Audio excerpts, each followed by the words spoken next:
Hello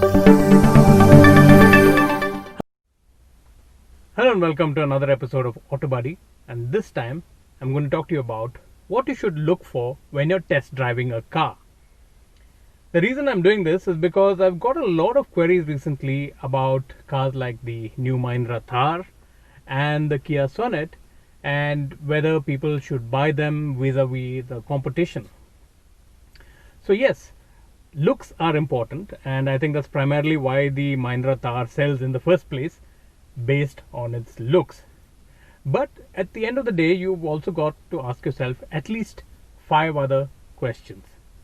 Number 1, is the vehicle the one you want and practical for you, be it a hatchback, a sedan, or an SUV? Are you going to be carrying 2 passengers, 4 passengers, and luggage, or only 4 passengers? Again, that's something that you need to decide, because that will decide whether you have enough boot space or not in the vehicle that you buy. Second, the choice of fuel: diesel or petrol, or CNG, or even electric. Electric cars, it's still early days, because if you're in a city you can still manage, because there are charging points here and there, few and far between. But otherwise it's still petrol or diesel.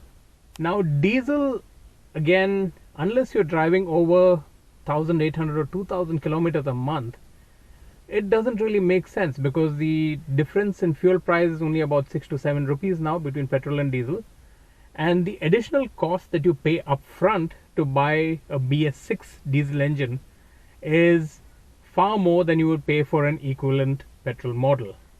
And because of that, it takes you at least 3 to 4 years to actually break even. If you're driving anywhere below 1,500 kilometers a month, petrol still makes sense. The third point is the comfort of your passengers. Now, there are many cars where you have good front seats, a lot of space, but not enough rear seat space, because these cars are primarily meant for personal use, and at the most you probably take short trips with a family.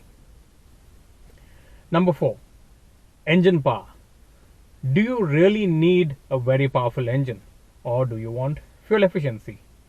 You could choose a car which is more fuel efficient with a smaller engine capacity, or a car with a larger engine capacity and less fuel efficient, but you have the torque and the power that when you need it. And then also look at what all you're getting with the car. Number 5, also look at what all you're getting with the car in terms of the warranty that it offers, the service package, and the cost of spares. Because remember, when you buy a car, it's not just about the upfront purchase, it's also about the maintenance and the long-term running costs. So if you get a good service package along with it, definitely go for it.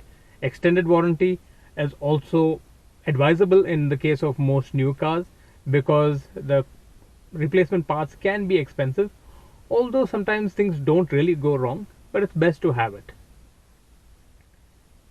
Number 6, of course, is the resale value and the popularity of the vehicle. If you're the kind of person who plans to keep the car for only about 4 to 5 years and then sell it, you've got to look at a model that gives you good resale value. Now, what do you look for when you're test driving the car? You've got to look for primarily comfort. How comfortable are you when you sit in the car? Also, make sure you're test driving the model that you want to buy, because there are some cars in which they will say it has a height adjustable seat, but that is available only in the top end variant and not in the mid variants. Then there are some features like Android Auto, Apple CarPlay, again, which you would get in the top spec and not in the mid spec. So depending on the features and the comforts that you want, pick the model that you want to buy and test drive that. Secondly, do look at passenger comfort. Have somebody sit in the rear seat and give you feedback on the comfort in the long term when you're going on a long journey. Do take a test drive with somebody sitting in the rear seat, because it really helps. Well, all in all, I hope these tips help you picking out your new car.